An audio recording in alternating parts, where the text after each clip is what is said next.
موت، زندگی، بیماریاں، خوشیاں، یہ سب ہماری لائف کا حصہ ہیں، ان کو بہت زیادہ ویلیو نہیں دینی چاہیے. زندگی کی پوری کوشش کرنی چاہیے کہ ہم زندہ رہیں، اللہ کی بہت بڑی نعمت ہے، لیکن تیار ہر وقت موت کے لیے رہنا چاہیے. انسان کسی بھی ٹائم، کوئی بھی کبھی بھی مر سکتا ہے. بس یہ اپنے بارے میں بھی عقیدہ رکھ کے بیٹھ جائیں. جب قبرستان سے گزرے نا تو تھوڑی دیر ٹھہر جائے کریں وہاں پہ، مردوں کو دیکھیں، اندھیروں کو دیکھیں. قبرستان رات میں جانے میں زیادہ عبرت ہوتی ہے. کل ایک صاحب کہنے لگے میں قبرستان سے گزر رہا تھا رات کو، مجھے تو بڑا خوف آیا. میں نے کہا یہ تو کچھ بھی نہیں ہے بھائی، یہ اندر کی جو پوزیشن ہے نا وہ اس سے بولو بھائی، اوپر جو تمہیں خوف آ رہا ہے تو کچھ بھی نہیں ہے. اصل تو پروگرام کہاں ہو رہا ہے؟ جو ڈرانے ہو رہے ہیں نا پروگرام، وہ اندر ہو رہے ہیں. اور جو قبر کھول کے دیکھو نا تو اس میں کہہ رہے تھے، ہاں وہ مجھے کہہ رہے تھے کہ مجھے ہڈی نظر آئی اتنی بڑی گھٹنے کی، ٹانگ کی، ایک انسان کی نا قبرستان میں، یہ والا. تو وہ کہنے لگے یار یہ ہڈی نا پوری اس کی، یہ گھٹنے سے لے کے نیچے تک. تو میں نے اور ڈرا دیا. رمضان تھا، ہم نے کہا بھی تھوڑا سا خوف کا ہے، ہم نے اور ڈرا دیا اس کو. ہم نے کہا دیکھ لو یہ آدمی صبح صبح نہا دھو کے کوٹ ٹائی لگا کے آفس جایا کرتا ہوگا. اب مجھے کیا پتا کوئی رکشے والا تھا، ٹیکسی والا تھا، یا کوئی بہت بڑا آفیسر تھا، لیکن آفیسروں کا بھی حال بہرحال ہوتا تو یہی ہے نا. تو میں نے کہا یہ صبح صبح نہا دھو کے کوٹ ٹائی میں پرفیوم لگا کے اپنی لینڈ کروزر میں بیٹھ کے جاتا ہوگا. اور اب کیا حال ہوا ہے، اس کی ہڈی نکال کے لوگ دکھا رہے ہیں کہ یہ قبرستان سے کیا نکلی ہے. وہ ہے بھائی، بولو بھائی، ہڈی. کل ہمارا بھی یہی حال ہوگا. اور یہ تو ابھی اچھی کنڈیشن میں ہے. ہڈی سے پہلے کیا حال تھا، جب لاش میں کیڑے پڑتے ہیں اور سڑتی ہے لاش اور پھولتی ہے اور پھٹتی ہے، 2 منٹ میں انسان کی اوقات پتہ چل جاتی ہے. یہ ہے کیا، یہ فن خان بنا پھر رہا تھا. اور اب کیسے دفناتے ہیں نا لوگ، بدبو نہ آ جائے لاش میں، اس کو دفناؤ جلدی، مٹی ڈالو اس کے اوپر. تھوڑے دن تک اس کی حفاظت ہوتی ہے قبر کی، اس کے بعد بھول جاتے ہیں. اور گورکن اس کا ایسا فائدہ اٹھاتا ہے ایک ایک قبر میں.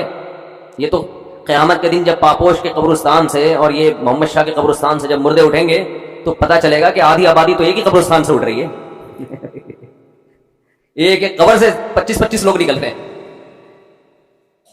ایک ایک قبر میں جو ہے نا گورکن کئی مردوں کو ڈال رہا ہے. وہ بھی پریشان ہے کہ یار اتنے مردے کدھر ٹھکانے لگاؤں. تو یہ حال ہے انسان کا. ہڈیاں نکل رہی ہیں، لاش کسی کے کوئی انگلی نکل آئے گی اندر سے، کیسا حال ہوتا ہے. اور یہ غنیمت ہے. لیکن اس قبر کے اندر ایک برزخ کی قبر ہے. جیسے جب آپ سوتے ہو، آرام کرتے ہو، ایک آپ کی وہ کنڈیشن ہوتی ہے جو آپ بستر پہ لیٹے ہوئے ہو، ایک وہ کیفیت ہوتی ہے جو آپ پر سونے کی حالت میں گزر رہی ہوتی ہے. وہ کیفیت زیادہ عجیب ہے اس کیفیت سے جو آپ کو نظر آ رہی ہے. قرآن کہتا ہے فرعون کی ایک لاش وہ ہے جو تمہیں عجائب گھر میں نظر آ رہی ہے، وہ بھی عبرت کی بات ہے. لیکن ایک عالم برزخ میں فرعون پہ جو گزر رہی ہے نا، وہ چیز تمہیں نظر نہیں آ رہی، وہ اس سے بہت زیادہ خطرناک ہے. النار یعرضون علیہا غدوا وعشیا، وہ آگ ہے جس پر فرعون کو صبح اور شام جلایا جاتا ہے. وہ جلنے والا منظر مجھے اور آپ کو نظر نہیں آ رہا، وہ اس سے زیادہ ڈینجرس ہے. تو برزخ کی بھی ایک حیات ہے، برزخ کی بھی ایک زندگی ہے. قبرستان کے نیچے آگ بھی ہے اور اللہ نے جنت کے باغات بھی رکھے ہیں اس میں. جو مردے کے اوپر جو کیفیات گزر رہی ہوتی ہیں وہ اس سے زیادہ خطرناک ہے. ایک روایت میں آتا ہے آپ صلی اللہ علیہ وسلم نے فرمایا اگر تم قبر کے اندر کے حالات کو دیکھ لو تو مردوں کو دفنانا چھوڑ دو، یہ حال ہو جائے. تو دنیا کے بارے میں یہ تصور بٹھانا کہ یہ مسافر خانہ ہے، یہ دل لگانے کی جگہ نہیں ہے، یہ کھوپڑی میں بیٹھے گی، یہ بات 2 کام کرنے سے، ورنہ یہ بات کھوپڑی میں بیٹھے گی نہیں. ایک تو روزانہ سوچنا چاہیے اور موت کا تذکرہ بار بار کرنا چاہیے، قبرستان بار بار جانا چاہیے. اس عمل سے انسان کو یہ احساس ہوتا ہے کہ میں دنیا میں رہنے کے لیے نہیں آیا. نبی صلی اللہ علیہ وسلم نے فرمایا کنت نہیتکم عن زیارت القبور فزورها فانها تذکر الآخرہ، میں نے تمہیں قبرستان کی زیارت سے منع کیا تھا. لوگ پہلے بدعتیں کرتے تھے، وہاں شرک ہوتا تھا. فرمایا اب تمہیں اجازت دے رہا ہوں اس لیے کہ قبرستان جانے سے آخرت کی یاد تازہ ہوتی ہے، احساس ہوتا ہے کہ کل ہم نے بھی لیٹنا ہے یہاں پہ. دوسرا کام جس سے دنیا کی محبت کم ہوتی ہے وہ ہے اللہ کی راہ میں مال خرچ کرنا، خرچ کرنے کا جذبہ پیدا کرنا چاہیے. الذین ينفقون اموالهم ابتغاء مرضات اللہ وتثبیتا من انفسهم، سورہ آل عمران میں اللہ کا نے ارشاد فرمایا کہ نیک بندے اللہ کی راہ میں مال خرچ کرتے ہیں دو کاموں کی وجہ سے، ایک اللہ کو راضی کرنے کے لیے، وَتَثْبِيتًا مِّنْ أَنفُسِهِمْ، اور ایک اپنے آپ کو دین پر مضبوط کرنے کے لیے، اپنے دل سے دنیا کی دولت کی محبت نکالنے کے لیے۔ یہ جو نوٹ ہوتے ہیں نا، نوٹ کڑک کڑک، پہلے زمانے میں صوفیاء کرام اپنے مریدوں کے دل سے دنیا کی محبت نکالنے کے لیے ان سے نوٹوں کو جلوایا کرتے تھے۔ اب آپ نہ جلائیں، یہ ٹھیک عمل نہیں ہے، پہلے ایسا علاج ہوتا تھا جی، جلائیں گے بھی نہیں صحیح ہے۔ تو وہ ایسے جلواتے تھے، ہمارے حضرت پورا وہ بتایا کرتے تھے نا کہ جیسے 5,000 کا کڑک نوٹ لیا، اب جان اٹکی بھی ہے نا اس 5,000 کے نوٹ، تو ادھر سے آگ لگائی نا کنارے سے، آہستہ آہستہ، ایک دم سے نہیں جلا دیا، آہستہ آہستہ جل رہا ہے، اور اس کو جلتے ہوا دیکھیں تو وہ ادھر جلے گا، ادھر اندر سے کیا جلے گا؟ دل۔ تو جب دل اندر سے جلے گا نا تو جلنے سے جراثیم آپ کو پتہ ہے کیا ہو جاتے ہیں؟ ختم۔ تو دل کے اندر جتنے وہ نوٹوں کی محبت کے جراثیم تھے اور محبت کے جو گٹر ابل رہے تھے وہ آہستہ آہستہ ختم۔ یہ کام آپ نہ کریں، یہ جائز بھی نہیں ہے، لیکن پہلے بعض صوفیہ کرام یہ کروایا کرتے تھے تاکہ اس کے وہ پہلے پتہ ہے کیسے اصلاح ہوتی تھی؟ مرید کو دیکھتے تھے اس کمبخت کی بیماری ہے کیا، شیخ ٹریس کرتا، آبزرو کرتا تھا کہ اس میں مسئلہ ہے کیا۔ وہ کہتے تھے یہ نماز تو پڑھتا ہے، یہ جناب رشتہ داروں سے بھی اچھا سلوک کرتا ہے، سب کچھ ٹھیک ہے، لیکن اس کے اندر فالٹ یہ ہے کہ نوٹوں سے بہت زیادہ محبت کر کے بیٹھا ہوا ہے، اس کو پیسوں کا نقصان برداشت نہیں ہوتا۔ پھر شیخ اور مرشد یہ کرتے تھے اس کے دل سے پیسے کی محبت نکلواؤ۔ اب تو بہت سے شیخ، سب نہیں، اچھے تو ہر جگہ ہیں، بہت سے شیخوں کے دل میں جتنی پیسوں کی محبت ہوتی ہے اتنی تو مریدوں کے دل میں نہیں ہوتی۔ وہ شیخ اپنے مرید کی جیب پہ نظر رکھ کے بیٹھا ہوتا ہے، کم بخت نے 6 سال ہو گئے آج تک ہدیے کے نام پہ 1 روپیہ بھی نہیں دیا ہے۔ آج خرچ کرنے کے جو فضائل بیان کیے جاتے ہیں اس کا مطلب ہوتا ہے مجھے دو، صحیح ہے نا؟ کیا مطلب ہوتا ہے؟ جب بڑا بھائی چھوٹے کو سمجھا رہا ہو یا چھوٹے بڑا کو سمجھا رہا ہو کہ اسلام میں خرچ کرنے کی بہت فضیلت ہے تو اس کا مطلب ہے مجھے پیسے دو۔ اس کا مطلب کیا ہوتا ہے؟ مجھے پیسے۔ بیوی شوہر کو جب سمجھا رہی ہوتی ہے کہ انسان کو سخی ہونا چاہیے، کھلا ہاتھ ہونا چاہیے، اس کا مطلب پیسے نکالو۔ شوہر بیوی کو جب سمجھا رہا ہو قناعت اسلام میں بہت زبردست چیز ہے، اتنا مت ہاتھ پھیلاؤ کہ کل قرضہ لو، اس کا مطلب ہوتا ہے مجھ سے پیسے مت مانگو، 5 روپے بھی نہیں دوں گا میں تمہیں۔ تبھی تو نصیحت کا اثر نہیں ہوتا نا، کیا خیال ہے بھائی؟ نصیحت کا اثر ہی نہیں ہوتا۔ اپنے لیے سخاوت ہونی چاہیے، دوسرے کے لیے قناعت ہونی چاہیے۔ ہمارے یہاں معاملہ کیا چل رہا ہے؟ الٹا۔ تو قرآن کہتا ہے کہ ہمارے نیک بندے اللہ کی راہ میں مال خرچ کرتے رہتے ہیں، تثبیتا من انفسہم، اپنے نفس کی اصلاح کے لیے، اپنے دل سے دولت کی محبت نکالنے کے لیے۔ اپنے اوپر بھی خرچ کریں، اپنے رشتہ داروں پہ بھی۔ سب سے پہلا حق کس کا ہے؟ رشتہ داروں کا۔ آج اپنے اوپر خرچ کرنے کے لیے تیار نہیں ہے، حیرت اس پر ہوتی ہے، کنجوسی کی انتہا ہے یا نہیں ہے؟ پھر جو اپنے اوپر خرچ کرتے ہیں لوگ ان پہ انگلیاں اٹھا رہے ہوتے ہیں، اس کے پاس گاڑی کہاں سے آئی، اس کے پاس یہ کپڑے کہاں سے آئے، یہ کہاں سے آیا، وہ کہاں سے آیا۔ بھائی ہر آدمی تو ضروری نہیں کہ کنجوس ہونا، بعض لوگوں کو اللہ دیتا ہے تو وہ خرچ کرتے ہیں۔ آج اپنے اوپر خرچ کرنا بھی ایک مصیبت بن گیا ہے۔ عربی میں 2 لفظ استعمال ہوتے ہیں، ایک ہوتا ہے شحیح اور ایک ہوتا ہے بخیل۔ بخیل کہتے ہیں جس کی جیب سے دوسرے کے لیے روکڑا نہ نکلے، اور شحیح کہتے ہیں اپنے لیے بھی نہیں پیسے نکلتے، وہ چائنا والوں کی طرح قبر میں لے کے جاتا ہے۔ وہ ملیشیا میں قبرستان ہے، وہاں کروڑ پتی لوگ جب دفن ہوتے ہیں تو دیگوں میں اپنے ساتھ پیسہ لے کے قبر میں جاتے ہیں۔ آپ یوٹیوب پہ دیکھ لیں، ایسی بہت سی ویڈیو ہیں کہ پورے سونے چاندی کے ساتھ دفن ہوئے ہیں، بہت ہیں ایسی۔ ہمیں ہمارے نبی نے فرمایا صلی اللہ علیہ وسلم، دنیا مسافر خانہ ہے، میری مثال اس سوار کی طرح ہے، کراکب استظل تحت شجرہ، ایک مسافر سفر کرتے کرتے درخت کے نیچے لیٹ گیا ہو تھوڑی دیر سستانے کے لیے، آرام کے لیے، اس کے بعد اس نے موو کرنا ہے یہاں سے۔ بھائی ہم کروڑوں سال سے نہیں تھے، لاکھوں کروڑ، یہ دنیا بنے میں تو پتہ نہیں کروڑوں سال ہو گئے، آدم علیہ السلام کو آئے ہوئے ہزاروں سال، نوح علیہ السلام 950 سال تو خالی تبلیغ کی ہے انہوں نے۔ ہماری اوقات کیا ہے؟ جمعہ 8 دن ہوئے ہم لوگ کو دنیا میں آئے ہوئے، اور جانے میں بھی تھوڑے دن رہ گئے، بس گھبرائے نہیں، آپ نے گھبرانا نہیں ہے۔ تو یہ میں آپ کو ڈرانے کے لیے یہ باتیں نہیں کر رہا کہ آپ کہیں یار جمعہ 8 دن نہیں اور 4 دن رہ گئے جانے میں، یہ حقیقت ہے۔ تو موت سے ڈرنے کا فائدہ نہیں ہے، موت سے دوستی لگانے کا فائدہ ہے۔ دیکھو جس ڈاکو نے پیچھا کرنا ہی ہو، آپ کسی محلے میں رہتے ہیں، آپ کو پتا چل گیا یہاں ایک بندہ میرے پیچھے پڑا ہوا ہے، میری ہاتھ دھو کے مارے گا وہ یا مجھے پکڑے گا، تو آپ محلہ تبدیل کر لو گے؟ کیا خیال ہے کہ بھائی اس دہشت گرد کو تو محلے سے نکالا نہیں جا سکتا، خود ہی محلہ تبدیل کر لو. جیسے ہی آپ نے محلہ تبدیل کیا وہ دوسرے محلے میں پہنچ گیا, پھر وہ آپ تیسرے محلے میں گئے وہ وہاں پہنچ گیا. اب آپ بھاگ بھاگ کے تھک گئے مگر وہ آپ کا پیچھا نہیں چھوڑ رہا. تو پھر آپ کیا کرو گے؟ وہی کرو گے جو امریکہ افغانستان میں کر رہا ہے, مذاکرات کی دعوت دو گے. آپ کیا کرو گے؟ بولو بھائی. قطر مذاکرات ہوں گے. یار بیٹھو آؤ. وہ تو کہہ رہے تھے 20 سال پہلے ہی کر لیتے مذاکرات, لیکن چلو دیر آئے درست ہے. وہ کہے گا آؤ بیٹھو مذاکرات کرتے. تو آپ بھی یہی کرو گے نا اس ڈاکو کے ساتھ کہ بھائی تمہیں کیا مسئلہ ہے, میری جان کے پیچھے ہاتھ دھو کے کیوں پڑ گیا ہے, آؤ بیٹھو, پیسے چاہیے, کیا چاہیے تمہیں. تو آپ مذاکرات کے ذریعے کمپرومائز کی بولو کوشش کرو کہ یار اس سے جان چھڑانا مشکل نہیں ہے, فل ٹینشن ہے یہ آدمی, بیٹھ کے کچھ ٹاک شاک کر کے کچھ باتیں کر کے کچھ دوستی لگاتے ہیں, دشمنی ختم کرتے ہیں. آخری نتیجہ یہ نکلے گا کہ نہیں نکلے گا؟ تو قرآن کہہ رہا ہے کوئی عام ڈاکو تمہارے پیچھے کیا لگے گا, انما تکونوا یدرککم الموت, موت جیسے تمہارا پیچھا کر رہی ہے نا, پیسے دنیا میں پولیس کسی کا پیچھا نہیں کرتی, سمجھ رہے ہیں, وہ بھی ایک وقت کے بعد آگے چھوڑ دیتی ہے. موت ایسا پیچھا کر رہی ہے, یدرککم الموت, قرآن کہتے ہیں موت ایسے پکڑے گی تمہیں, آ کے ادراک کرے گی تمہارا. وہ جس دن سے پیدا ہوئے اسی دن سے پیچھے پڑی ہوئی ہے, اور اس نے بہت کوشش کی ہم کو قبر میں اتارنے کی. بچہ جب پیدا ہوتا ہے کئی حادثات اس کی زندگی میں آتے ہیں, بچ جاتا ہے, کئی بیماریاں حملہ کرتی ہیں, بچ جاتا ہے. جوانی میں آتا ہے, کئی دفعہ حادثے ہوتے ہیں, بائک سے گرا, ایکسیڈنٹ ہوا, یہ ہوا, وہ بچ گیا. وہ تو اس وقت سے اڑنگیاں دینے کی کوشش کر رہی ہے. اڑنگی سمجھتے ہیں, جب ہم اسکول جاتے تھے نا تو ایک دوسرے کو اڑنگی دیتے تھے ہم. اب تو بچے اسکول بھی ایسے تمیز سے جا رہے ہیں, تمیز سے آ رہے ہیں, کوئی نہ اڑنگی نہ کوئی شرارت, تو ان میں کوئی صلاحیت ہی پیدا نہیں ہو رہی, ایسے ممی ڈیڈی ٹائپ کے بچے نکل رہے ہیں. ہمارے دور کے اسکول تھے, مزہ آتا تھا اسکول میں, اتنا بھاری بھرکم بیگ لٹکا کے اسکول جاتے تھے.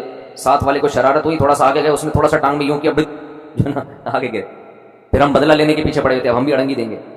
راستے میں ہی پھٹا ہو رہا ہے, گتم گت مار رہے ہیں ایک دوسرے کو, پھر سلو ہو رہی ہے, پھر جا رہے ہیں. اس طرح سے ہم پونے گھنٹے میں اسکول پہنچتے تھے. پھر لیٹ ہونے کی وجہ سے پی ٹی ماسٹر کھڑے ہوئے ہوتے تھے وہاں پہ, ان کے سامنے ہاتھ پہ اب ڈنڈے کھاؤ, لیٹ کیوں پڑے, اس سے ہاتھ مضبوط ہوتے تھے. حقیقت ہے نا. تو شوز اتارتے تھے ایک دوسرے کے, بھائی شوز پہنے ہوئے نا, پیچھے اس کے تھوڑا سا پاؤں رکھیں, خود ہی اتر جائیں گے, آپ کو اتارنے کی ضرورت. اب وہ بیٹھ کے جانا شوز کو صحیح کر رہا ہے, پھر لڑائی ہو رہی ہے, پھر پھڈا ہو رہا ہے.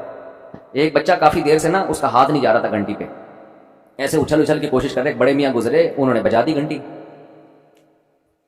اور بچے سے پوچھا بیٹا ہاں بتاؤ کیا کہہ رہے ہیں, بھاگو. اب کیا کرو, جو کام میں کر رہا تھا مجھ سے ہوا نہیں, آپ نے کر دیا, اب کیا کرنا ہے, بھاگو. یہ ہوتے تھے پہلے کے بچے. اب وہ ویڈیو گیم کھیل کھیل کے بچوں کی صلاحیتیں برباد. خیر, تو جب جیب سے پیسے نکلیں گے, نکلتے رہیں گے, نکلتے رہیں گے, نکلتے رہیں گے, تو دل سے دنیا کی محبت ختم ہوگی. او بھائی مسافر خانہ ہے, سفر کے دوران اگر آپ کو کچھ پیسے ملے ہوئے ہوں اور آپ کو پتا ہو کہ یہ ٹرین سے اترتے ہی واپس لے لیے جائیں گے, تو آپ کوشش کرتے ہو کہ اترنے سے پہلے ہی سارے کھا پی کے ختم کر دو. ایسا ہوتا ہے کہ نہیں ہوتا؟ تو بھائی ادھر قبر میں جاتے ہی کفن میں جیب ہوتی ہے نہیں ہوتی نا جیب, تو آگے خالی ہاتھ جانا ہے. بچوں کی فکر کرتے ہیں لوگ بہت زیادہ, بچوں کا کیا ہوگا, بچوں کے لیے کچھ بنا بنوں کے تھوڑا بہت کر دو بس, اور پھر بے فکر ہو جاؤ, دماغ کو ہٹاؤ ہر ان کاموں سے. اللہ نے کچھ وسائل دیے تو تھوڑا بہت بچوں کے لیے, بہت زیادہ اس میں بھی ٹینشن نہ لو. بچہ 2 ہاتھ 2 ٹانگیں لے کے پیدا ہوتا ہے, وہ خود بھی تو کمائے گا, اللہ نے اس کو بھی تو کمانے کی صلاحیت دی ہے. اور بچے کو بھی یہ بتا دو کہ مسافر خانہ یہ یہاں ہمیشہ رہنا نہیں ہے, جب میں جاؤں گا تو کون سا یہاں پڑا رہے گا.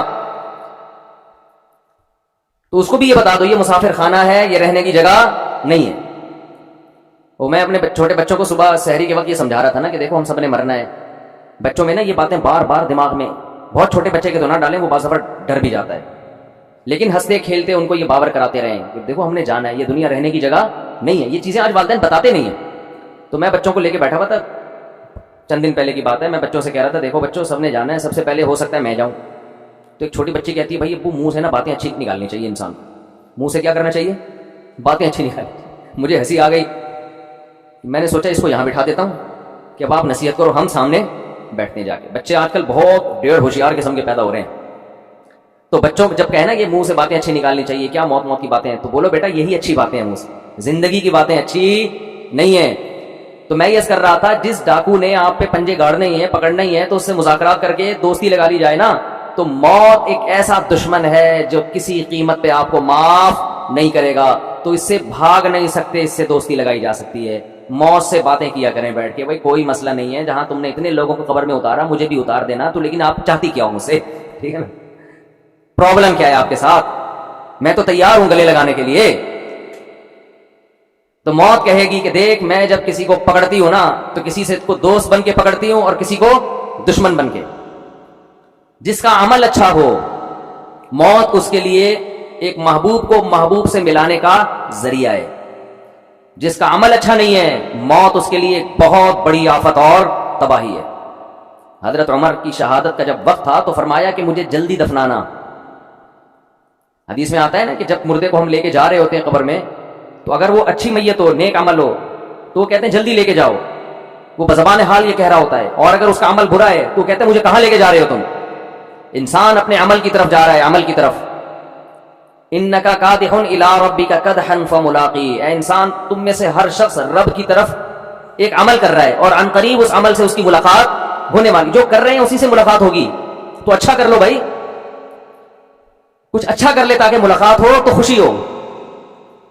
تو نبی صلی اللہ علیہ وسلم نے فرمایا اتقوا النار ولو بشق تمرہ. صدقات و خیرات کا سب سے پہلا فائدہ کیا ہے؟ آپ کے دل میں دنیا کی محبت ختم ہوگی اور اس سے دنیا میں سکون ملے گا, آپ ریلیکس ہو جائیں گے. دیکھو کسی کو کسی سے عشق ہو گیا اور اس عشق کی مراد پوری نہیں ہو رہی تو سکون کے لیے کیا کہا جائے گا؟ اس سے تعلق ختم کر دو, یہی کہا جائے گا نا. دوستی ختم کر دو تاکہ عشق ختم ہو جائے. اس وقت ڈپریشن اور اسٹریس کا سب سے بڑا سبب دنیا کی محبت ہے. انسان چاہتے ہیں میری ساری خواہشات پوری ہوں, موت کے لیے وہ ذہنی طور پر تیار نہیں ہے. تو اس کا حل یہ کہ اس محبت کو ختم کرو. مسافر خانہ بول بول کے ختم کرو. مسافر خانہ ہے بھائی, مر جائیں گے, آج نہیں تو کل مریں گے. وہ فلاں مر گیا تو اللہ مغفرت فرمائے, سب نے مرنا ہے بھائی, بس. تو مر گیا تو کیا ہوا, آج کل ہم نے مرنا ہے, کل آپ نے مرنا ہے, سب نے مرنا ہے. قبرستان تو ایسے ہی آباد ہوں گے. اصل تو ہماری وہ 6 فٹ کی, دیکھو راحت اندھوری کا شعر میں نے لائیو سنا تھا. 2 گز صحیح لیکن میری ملکیت تو ہے, اے موش تو نے مجھ کو زمیندار کر دیا, او کما قال, کہ 2 گز صحیح ہے اور میری ملکیت تو ہے نا. تو یہ شعر میں نے سنا اور ابھی راحت اندھوری کہاں ہے؟ اسی 2 گز کی زمین میں. جب وبا آئی تھی کرونا کی تو راحت اندھوری کا شعر آیا تھا کچھ اس وبا کے بارے میں, اور اسی وبا سے راحت اندھوری کا انتقال ہوا کرونا میں. سمجھتے ہیں کہ نہیں؟ تو آدمی بتا رہا ہوتا ہے اور لیٹا ہوا ہوتا ہے قبر میں, سب مر مر کے بھر رہے ہیں قبریں, جا رہے ہیں دنیا سے. تو اس کا استحضار کرنا چاہیے اور دل سے دنیا کی محبت نکالنے کے لیے وہ نوٹ خرچ کریں جس پر آپ کا دل سب سے زیادہ اٹکا ہوا ہو. سمجھتے ہو؟ حدیث میں آتا ہے کہ سب سے افضل صدقہ وہ ہے کہ جس میں صدقہ کرنے کا دل نہیں چاہ رہا ہو. بات آ رہی ہے سمجھ؟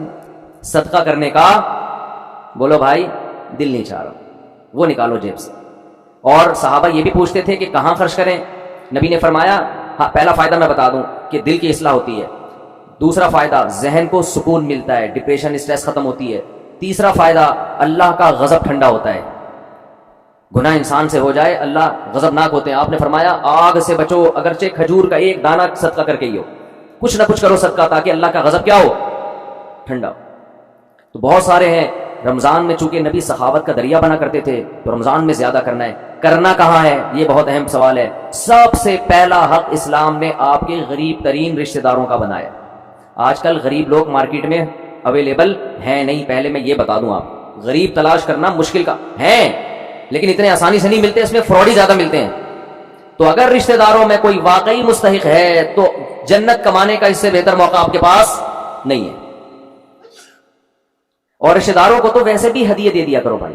بہن بھائیوں نے آپس میں پیسوں کے تبادلے چھوڑ دیے, دعوتیں ہو رہی ہیں جن کا کوئی فائدہ نہیں.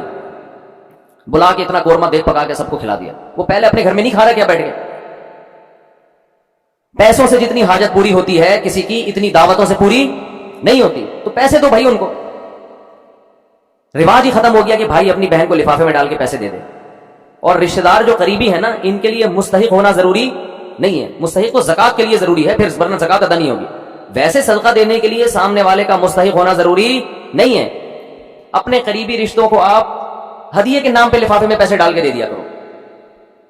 یہ چیز ہمارے معاشرے میں ختم ہو رہی ہے. تہادو تحابو, آپ نے فرمایا دوسرے کو ہدیے دیا کرو, اس سے محبت بڑھے گی. بجائے دینے کے کیا کر رہے ہیں, الٹا کھا رہے ہیں. تو سب سے پہلا حق کس کا ہے؟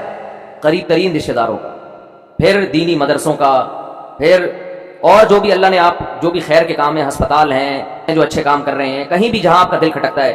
لیکن اتنی بات ضرور ہے کہ اللہ نے جیسے ایمان والوں کی یہ صفت بیان کی کہ یہ نماز پڑھتے رہتے ہیں، اسی طرح اللہ نے بتایا کہ ان کی جیب سے اللہ کے لیے پیسہ نکلتا رہتا ہے، اور یہ پیسہ آپ کی جیب سے نکل کے ضائع نہیں ہو رہا، اللہ کے بینک میں انویسٹ ہو رہا ہے، اللہ کی تجارت میں انویسٹ ہو رہا ہے۔ اللہ فرماتے ہیں کہ اللہ سخی ہے، وہ بہت زیادہ اس کو بڑھا چڑھا کے دے گا۔ اس کی مثالیں دی کمثل حبۃ، جیسے گندم کا ایک دانہ، اس میں آپ کو لاکھوں دانے نظر نہیں آئیں گے، لیکن آپ زمین میں بوئیں تو ایک ایک دانے سے کیسے لاکھوں لاکھوں دانے پیدا ہوتے ہیں۔ تو ایسے ہی اللہ مسلمان کے صدقات اور خیرات کو پھیلاتا رہتا ہے اور بڑا کرتا رہتا ہے اس کو۔ اللہ سے دعا ہے کہ ہمیں اس جہنم کی آگ سے بچنے کی فکر میں اللہ صدقات و خیرات کی توفیق عطا فرمائے، اور زکوٰۃ کے مسائل علماء سے